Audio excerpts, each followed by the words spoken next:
Hello, everyone. Yes, Prem review. But no, you didn't miss a stream. I didn't stream it live. I'm recording it. I'm recording it for you guys because I didn't want to miss a week. But I've had a super fucking, just balls to the wall busy week, writing up a ton of stuff relating to esports. Anyway, there were some games tonight, so it works out nice. We're going to get into it. We're going to start with the big one. Fraud watch. Obviously, Steven Gerrard has gone from Villa.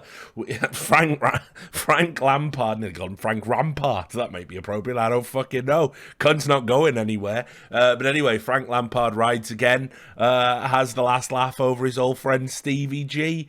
Stevie G sacked. Didn't even wait until the morning, actually. They were chanting sacked in the morning at the Aston Villa game today. They lost to Fulham 3-0. We'll talk about that in a sec, but obviously Gerrard's position untenable. I want to give a special shout out, actually. There was a nice little interaction. Somebody sent me a message, and they're not always pleasant, as I'm sure you know. A chap called Glader said, "Thank you for making me realise how big of a fraud Steven Gerrard is." And he'd attached a betting slip, midnight.com being a sponsor and all of that. And he'd attached a betting slip, and he'd bet something like €100 for Fulham to beat Villa, and he'd won. And he said he owes it all to Prem Review, so something to think about. But anyway, yes, Prem Review and Gerrard Review. Let's review his career at Villa.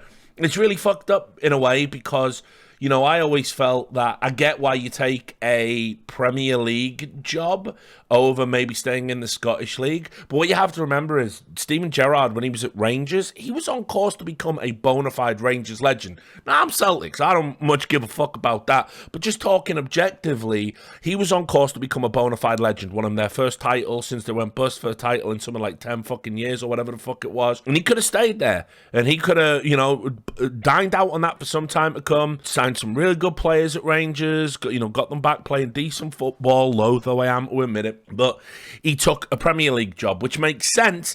Almost any other club except Villa, which is a notorious poison chalice of a job. Villa's spending, if you go and look at it, is among the highest out of any team in Europe. Certainly one that's outside the Champions League, I believe it is the highest, if you go and look at the numbers. They've spent so much, that's even including, by the way, getting 100 mil for fucking, very mediocre players like Grealish, and they've just spent, and you look at the squad and you go, well, what the fuck have they spent it on? It's so light on quality, and obviously Gerrard spent some of this money, so he's got to come in for a little bit of criticism. This team this season has looked absolutely fucking diabolical, in my opinion. It's very hard to really find any positives at all about Aston Villa. And when you look at what happened today, this is as bad a performance as you will see from a team, and this is everything going wrong on top of that. So Fulham absolutely battered Aston Villa. If you're looking at it going 3-0, but there was a penalty in there and an own goal, and Luiz got sent off at 60 minutes, you're going to think, well, Fulham got lucky. It ain't like that at all. In the first half, Fulham were the better team by a million fucking miles. It wasn't even close. They had put it this way. This is Fulham versus Villa.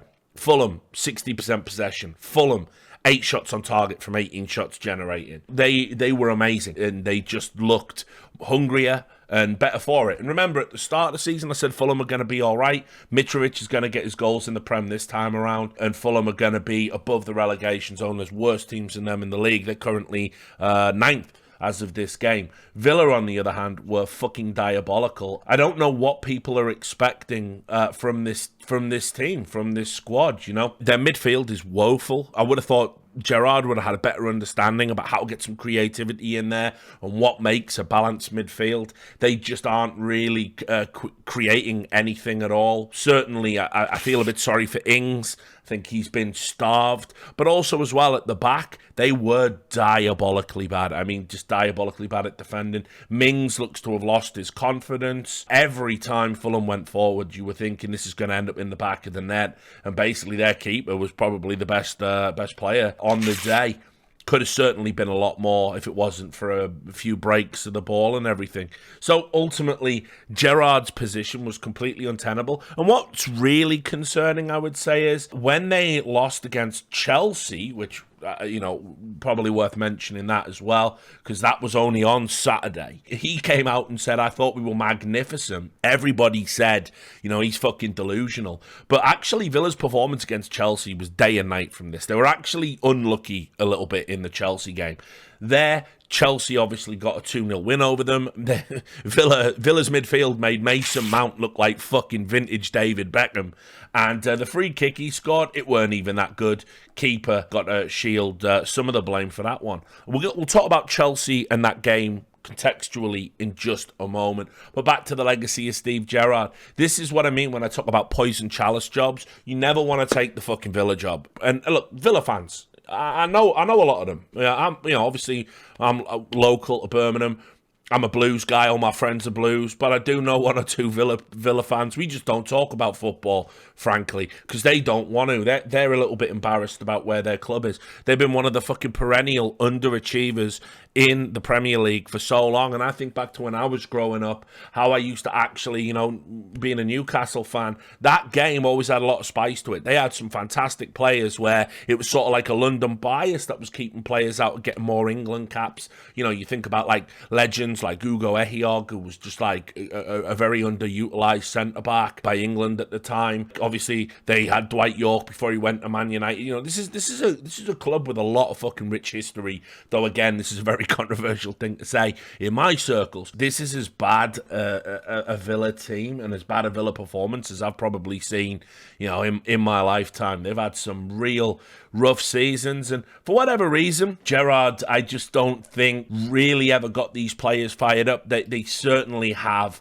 huge defensive discrepancies. They've got huge discrepancies as a creative force in midfield, and tactically they look very, very average. They don't really look to go into games with a game plan for their opponents, which is kind of a little bit like regressive in the modern era. You play your opponents, you prepare for your opponents, you know who's going to do what. Gerrard's coming in and they're just setting up the same week in, week out, no matter what.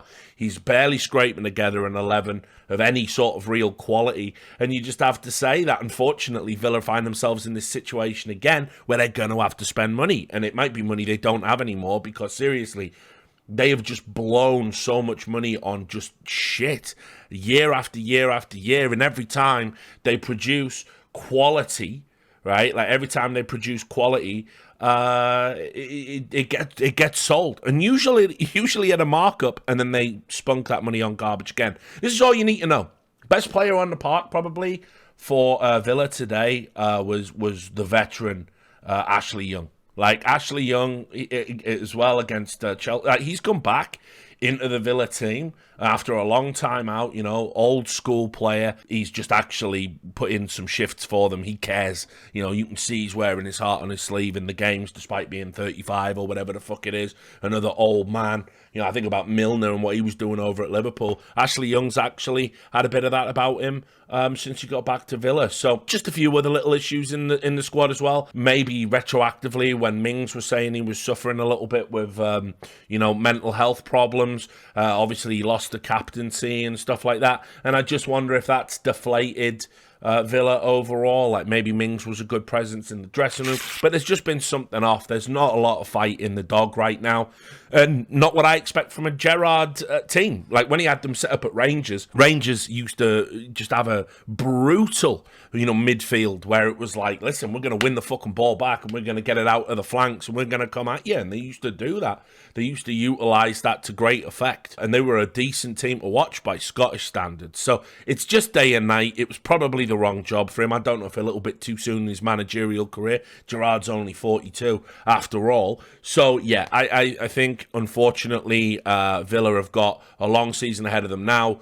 I don't know who they're going to get to replace him. I don't know. Villa are not going to go to somebody like Dyche, but equally, they're fucking delusional with some of the names I've seen them linked with. Pochettino, has been linked, apparently. There's no way Poch is coming to Aston Villa. Are you fucking dizzy?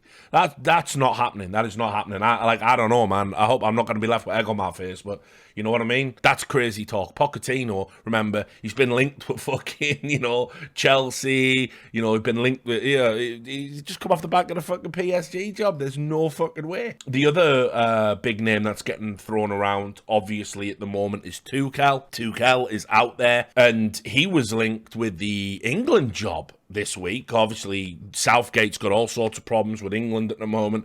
Qatar World Cup coming around the corner. I'm gonna just tell you this on the fucking straight now. I don't think England are gonna get out the group. Sure, like fuck off, Rich. I think they're gonna bomb. So anyway, put that in your back pocket. But Tuchel got linked with the England job. Apparently, he's considering getting back in the mix. Maybe Tuchel's the guy, but I think you're aiming a bit too high. They were linked with Emery, Unai Emery, who obviously used to be the Arsenal gaffer. I thought he got cut a little bit too soon, honestly. Known for his time at Villarreal. I thought he was done a little bit dirty by Arsenal, actually. I thought he was a quality manager, and I wouldn't mind seeing him back. I think if Villa get him, that's quite a haul. Unfortunately, the reality is, you're probably talking about a Sean Dyche type character coming in. I know I say this every time there's a job. I wouldn't hate it, but certainly that's more in line. Pochettino's a pipe dream, in my opinion.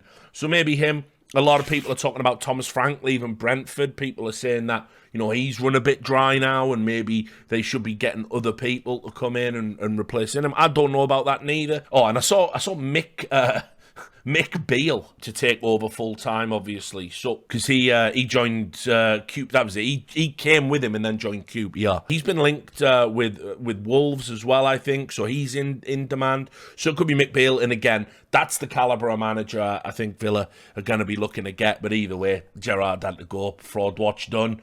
Turned out, yeah, he was a fucking fraud the whole time. Who could have seen that coming? Let's get back to the weekend's games. I said I wanted to talk about Chelsea.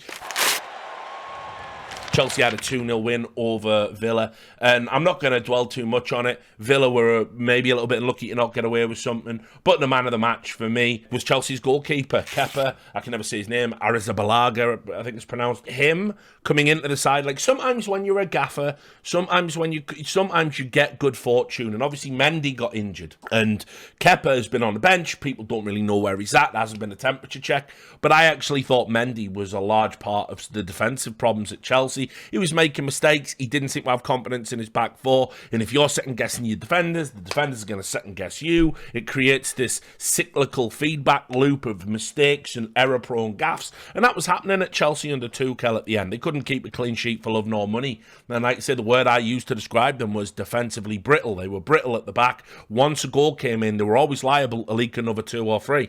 And so Mendy made a few mistakes in all of that, and I would have considered dropping him just on his form. The injury created this convenience for Potter when he came in, and Kepa, my God, this is like in fucking Football Manager where they have a regen in nets and he just plays a perfect 10 and it's a fucking shutout. It was literally like watching that happen in real life. Kepa's saves in this game were world class, top draw, and clearly the man of the match, like by some distance. But again, the big story about Chelsea's outfield is, Havertz back to form since Gallagher's come in, doing really well, and Mason Mount remains resurgent. 2 goals for all the dumbasses who took him in fantasy. Might actually turn out to be a pretty good move. But yeah, Chelsea are now back. They're in the top 4. I said they were going to struggle to get into the top 4.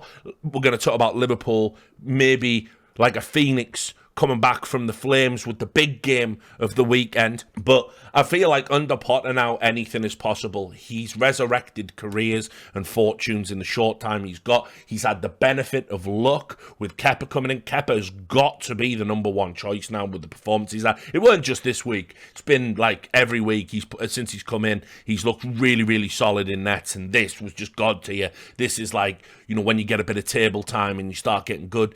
So absolutely, Chelsea for me, probably in pole position now to get that top 4 spot, which I didn't think they were going to do at the start of the season. And Graham Potter has just he's just done a fantastic job since he's come in. There's no denying it. A lot of people thought the job might be a bit too big for him. It's another one of those jobs, famously, you bring in a manager, you get 2 seasons, you get the fucking sack because the standards are so impossibly high to maintain. He's also doing it, remember, with players. He didn't want half of these fucking players, but yeah, he's these weren't his signings. These were all for Tuchel. But he's doing it, and Chelsea are looking really, really good under him. So just had to talk about them. But yes, the big game at the weekend. What was it? It was, of course, Liverpool, Man City, and what a game. It was old school Premier League, which, what do I mean by that? Just blood and fucking thunder and fury. One of the things I always liked about the Liverpool-City rivalry was it was very gentlemanly in a way. It was like, look, we respect each other. We're both the 2 best teams in English football. We both play super attractive football, and when we have a game, we're gonna play attacking football. It's gonna be like a basketball game. You have an attack, I have an attack. He's putting a wicked tackle, he's putting a wicked tackle. We're not talking about Trent, obviously. I always liked that. But what I liked about this game was it wasn't like that at all. It was edgy. There was a lot of heated moments in it. Both of these teams knew the importance of this game. City needed this because it was going to continue their run at the top. It was going to, continue, them being earmarked as favourites. But Liverpool, one of the reasons I picked them to win the league, which I know seemed silly at the start of the season and certainly seemed silly a couple of weeks ago, the reason I picked Liverpool is I just feel like in the matchup with City, they've got their fucking number. I'll tell you this.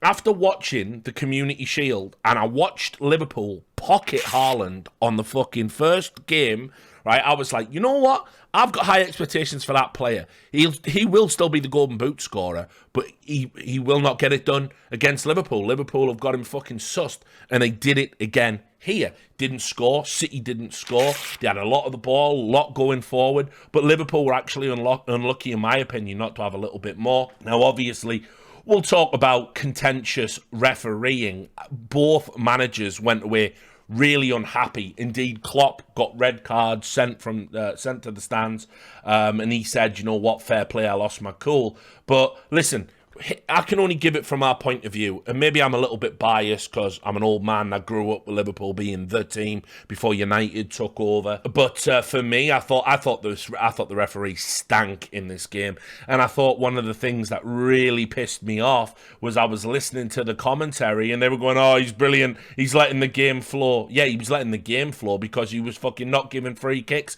for absolutely free, clear, and obvious fouls. Salah is not a fucking contentious player. He's just a nice dude, a very nice, down-to-earth, humble dude. And he had his shirt fucking pulled all game. I saw it about fucking 3 or 4 times, not given. People just getting hold of his shirt. And when it happened down at the corner for the incident Klopp got sent off for, Klopp's not wrong. That was just terrible refereeing. And not just from the ref. The ref was a little bit off the pace because, Salah had a fucking run into the corner. But obviously the linesman as well, the assistant ref as they're called now, he missed it. It was right in front of him. And then City were upset about having a goal disallowed. I mean, I don't know how many fucking fouls were in the build-up to this goal. It was absolutely, of course, it had to be disallowed. The first problem you got with it was never a fucking goal kick in the first place. It was a clear and obvious fucking corner. A fantastic save, actually. Again, from Salah, who looked back to his old self in this game, up for the big game. They didn't get a corner. The goal kick comes out. There's a foul in midfield, again, with shirts being grabbed and people being wrestled on the floor. He allows that to go. Then, listen, I don't think keepers should be protected as much as they are. I think it's one of the flaws of the Premier League. I don't like it. I don't see why keepers, anytime they're touched and go down, refs inclined to give a free kick for them. But, it's been said, if you've got hands on the ball, it can't be, as a keeper, you cannot kick it from out of his hand, even if it's just one hand. So that's what happened as well. And Guardiola got upset. I got to say, boys, chucking fucking money at Guardiola. Guardiola's a fucking boss, by the way he handled that. He said next time they might even hit me. You know what I mean? And it's that's just bullshit. There's been a few nasty elements, actually, with the Liverpool crowd the last few times out in these big games. And, they're better than that, the fans. They shouldn't be doing it. That was a bit fucked up. But the game had all of the spice you would want from a big title match. And I'm just going to say, Liverpool followed it up again with a win over West Ham, 1-0, and it could have been a lot more. Fabianski had another we're talking about great keeper performances. He had one of them. But they're probably back in the hunt a little bit now, Liverpool, honestly. I feel that they're good enough to beat multiple challenges in that top four, especially based on what I've seen from some of the others. And I think Liverpool can just turn a corner and kick up the league. Let's just also talk about the elephant in the room, my patented catchphrase. Elephant in the room, Trent. Best thing that happened to Liverpool was Trent not starting this game. They were able, for the majority of the match, they had about a third of the possession, Liverpool. They just had really good chances. They let City play onto them. You couldn't have done that with Trent in the team. You couldn't have done that with Trent in the team. You couldn't let City have the ball if Trent was on the pitch, because they would have exposed him on the flanks and they would have scored. And then you would have been chasing the game and City would have come away with 3. And how do I know that would have happened? Because that's what's happened every other fucking game. Trent is not good enough to play right back in a flat back for a top 4 team. It's just that simple, and this is another fucking exhibit in that case that you can make against him. Bottom line, he came on for a little bit at the end, and even it was palpable. People were fucking, oh no, God, no, what if he makes a mistake? No, please, no. It was really palpable. You've got to just take your hats off to 2 people. Between Milner and Jota, Trent, for me, has just been exposed as an absolute fucking fraud defensively now. Jota got injured. They say he's going to miss the World Cup. Mad sad for him. But what a shift he put in. This guy tracked back on that flank, put tackles in all over the pitch. I am talking at the edge of his fucking box. Like, this guy was fucking bleeding for the cause. Like, no wonder the fucking Liverpool fans gave him a standing ovation when he went off. And Milner, old man Milner as they call him, even though he's younger than me. Old man Milner, huffing and puffing around. What a shift he put in and just led by example. Another player, like, obviously, we had him at Toon. I've always liked him since I saw him break through at Leeds, and just a good kid, and now just a consummate professional. Like, did an amazing job. Between that, the emergence of, obviously, I say emergence, it's not emergence, is it? We all know he's good, but Gomez, probably the best player on the park. It was just super solid. Everybody did their job. They executed their game plan. They let City come onto them. Haaland, absolutely anonymous in this game, which, how often do we say that? They were just, really poor. Like, they had way more of the ball, weren't able to create anything clear cut, and that's just down to Liverpool's excellence in this game. Now, look, I know Guardiola's pissed off. This is a fair result for me. I don't think the ref played well, but I think he played so fucking bad that he made so many mistakes that not one team was able to sort of benefit from. The other big talking point: Arsenal continue to grind out results. Their 1-0 win over Leeds. This is when you know you're in a title race. This is when you really, really know. Games like this. This is when you know you are going to go the distance. Top of the fucking table after 10 games played. They are legit. I told you at the start of the season. They looked fucking wild coming into this season. They made great signings. And this is when you know, actually, they're going to push you all the way if you're City, Liverpool, whoever else you think's in the race. They had so much, I don't want to call it luck in this game. It's sort of like a little intangible quality, like something that you just notice. It just didn't feel like it was going to happen for Leeds. Leeds had their chances, and like Arsenal got just the right amount of breaks that their effort and energy deserved. Like, for example, there was a moment in the game when Gabriel looked like he was going to get sent off, fucking give away a penalty, all of this stuff. They were just, they were able to fucking dodge that, get that overturned. Bamford misses a fucking penalty. Everything just went Arsenal's way.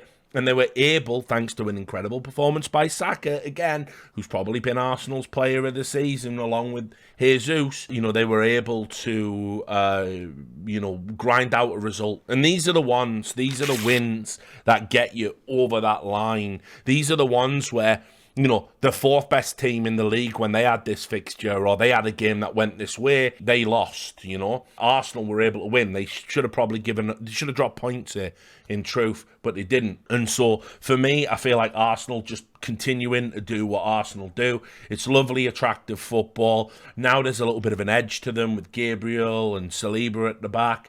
They've got fantastic wing play with Martinelli and Saka, and they just and in the middle of the park, they've got guile and cunning with Odegaard, and they got steel with Granit Xhaka. You think about Aston Villa and their midfield composition, and you're probably talking about as close to a perfect midfield as you're gonna see. So obviously City, but Arsenal are right up there with this blend that they've got. They can play it wide, they can play it through the middle, they can win it back, they can do everything in that midfield area, and that gives them a platform. And when you got Jesus, who, by the way, in this game again, he didn't get a goal. It wasn't like classic, like loads of chances.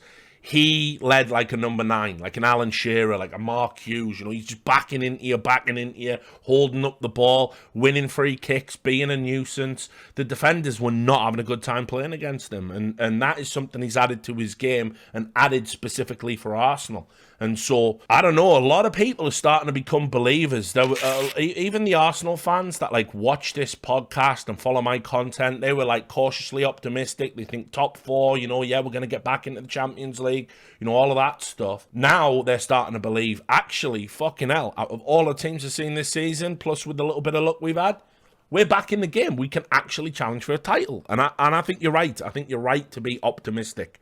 I think Arsenal go the distance. I think it's going to come down to something insane. Last 2 games or some bullshit. And then who the fuck knows? Because this World Cup is a roll of the dice in the middle of the season, like I said. But Arsenal, these are the wins that get you over the line to win your trophies. So there was that. Super impressed with their continued run. And now let's talk about United. I won't bore you with the 0-0 draw that Newcastle ground out away from home, and man alive, were we fucking lucky to do that. I don't know how Man United didn't score down the home straight. Newcastle looking a little bit leggy, a little bit tired. But obviously, again, they had another match against, obviously, Spurs. Top 4 opposition. Spurs, as I said, they've been looking good this season. Well, Manchester United absolutely abused them. This game is probably the best performance of the Ten Hag era for me. They just absolutely battered Tottenham right from the get-go. And Lloris in this match, much like Kepa in the Chelsea game, Lloris showed he's one of the best keepers in the world right now. Save after save after save after save. But what was the difference? Well, thank God Ten Hag has seen wisdom. I don't like Fred still getting in the team, but right now, Fred is playing well. So it is what it is. I'm not going to sing his praises because it's a fad. It's not for real. He's one of the worst players I've said it all along. I think Fred is just a more expensive repeat of Eric Jemba. I don't think he's a good player. I don't think he's good enough for United. But what I will say is this. Fernandes and Casemiro, that there works, and don't fuck with that. Casemiro had to get into the team at some point. I think he should have been in a little bit sooner. I think there were some big games he would have made a difference in. Certainly that City game when he started on the bench and they got absolutely battered. I think it was tailor-made for what Casemiro brings. But Casemiro's been fucking great these past 2 games. And so he's unlocked Fernandes. Fernandes got his goal in this. It was only 2-0. Over Spurs, which was fucking wild because it should have been a lot more and would have been if it weren't for Lloris. So that works. Don't fuck with that. Rashford, I know they call him Trashford. He's looking sharp, right? But not sharp enough to be clinical and probably isn't the future of United. But he's getting chances and he's hitting the target and he's making the runs. This is as good as he's looked in a while. And I just thought overall, looking at the way they played, finally, I think United have just look, the worst has happened, the worst. We got battered by City, we got humiliated. Ten Hag is starting to learn who his best players are, who needs to be on the pitch, who doesn't, who can activate who doesn't. And listen, a lot of people said Anthony was a fucking, overpriced signing. Sure, a lot of money. But he's been great since he come on. Not just with the goals. I mean, like, he is creative. He is, helping everybody. He's activating the midfield. He's coming deep. He's making runs. I feel like United, they've somewhere in there, they've always had the right combination of players to be a top 6 team again. And maybe dare they dream of sneaking into that top 4. I don't think they can do it this season. But they've always they've got quality in that squad. And I don't know what was happening, back with the Ole days and then the fucking stupid standing shit and all the nonsense they've gone through and the money they've spent on players that probably don't belong there. It's silly. It's been silly at United for a while. This is probably their best starting 11, the one they went with. Shaw was back in the team. No Maguire, thank fucking God. They just look good. They looked really good in this game. 28 shots. Might be a fucking Premier League record so far this season. It might still stand at the end. So yeah, I just thought this is probably what you want to see moving forward. Casemiro, I think, picked up the man of the match. Now, it was overshadowed a little bit because we had this drama with Ronaldo, and not for the first time. He got subbed off and he stormed down the tunnel early and not stuck around to celebrate with his team. I gotta say it, Ronaldo, fuck me. Who would have thought, that you were going to piss on your legacy at United? I think about all the fans who were so happy when he come back, and now I think the general consensus from United fans is, fuck him, let him go. They kept him. He's old, he's not the same player, he gives you an option, he's very clinical when he gets his chances. Even that's kind of gone a little bit because he's not getting the table time, so he's not as sharp. But his attitude is fucking stank. He clearly doesn't get on with Ten Hag. He clearly thinks he's better than the club. I mean, he clearly doesn't want to be there. He wanted to leave. He's been on the bench. He thinks he doesn't deserve to be on the bench. He's staring down the barrel of fucking retirement. He's 37. I get it, right? But at the end of the day, he's meant to love this club. This is the club that made him. You're going to not stick around and celebrate your best performance because you're going to have a fucking tantrum because you got subbed. Fuck that. The papers were saying he might get fined £1 million for that, by the way. And you know what? Absolutely good. Fuck him. It's an insult to United fans. It's an insult to the club. For someone that, made all the overtures when he come back. Remember when, is he going to City? And then he came back to United and he said, I could never go to City, me. I love this club, me. Mwah, mwah, kiss the fucking badge. The only thing Ronaldo loves is himself, man. That's just real talk. The guy's ego's off the charts, not without fucking reason. He is the GOAT. Even I'll have to fucking say that now. But at the end of the day, some things are meant to be above yourself, and the club that you supposedly love has to be one of them, and that's not how it's gone down at all. Super disappointed with his attitude. And again, here's the real sad news. Manchester United had their best performance of the season, and what are we talking about in the papers? Ronaldo having a fucking tantrum. Is he leaving? Is he not? Just let him go. He's going to end up at some fucking Qatari or Saudi club, just playing in a fucking bush league, looking like a cunt. Whatever. January, get him out. He's toxic. There's a word that I never use, but he is. He's toxic. He's not good for the club. Few words about Spurs. Lloris, best player today. I mean, they just didn't have much at all against United. Staggeringly bad. 2 shots on target. Usually, the good thing about Spurs is that they have so much going forward. But I just got to say, Kulishevsky not being in the team, they've had Perisic come in to replace him, but it ain't the same. Kulishevsky was such a good signing for Spurs. When they don't have him, they're not the Spurs that you think of. They're Spurs that just attack, chance after chance, goal after goal. Yeah, that wasn't here today. And it's not just because Kulishevsky wasn't there. Other people didn't live up to their standards. But it was pretty poor all round. And the best outfield player was probably Son. Even Kane was quiet in this game. So just not a lot happening. But United deserve all of the plaudits. Good on them. I guess we'll do 2 little quick pickups. I will talk about Newcastle. I will talk about my team. They beat Everton. Almiron with another amazing fucking goal, another worldie for him. And again, Guimaraes continues to be the best centre midfielder probably in the Prem. It's fucking ridiculous. There's not too much to say about that. I was always backing us to beat Everton, but Newcastle now are 6th in the league after 11 games. They're looking like they actually are going to hold on to that now, barring no crazy injuries. And I think we're really good value for top 6 this season. I think if Certainly, I can't see us finishing lower than 7th, based on all the football I've seen this season. And you know what? Back in the European football, one step at a time, some big signings. Let's hope we can fucking cheat the financial fair play and all that bullshit we're going to have to do.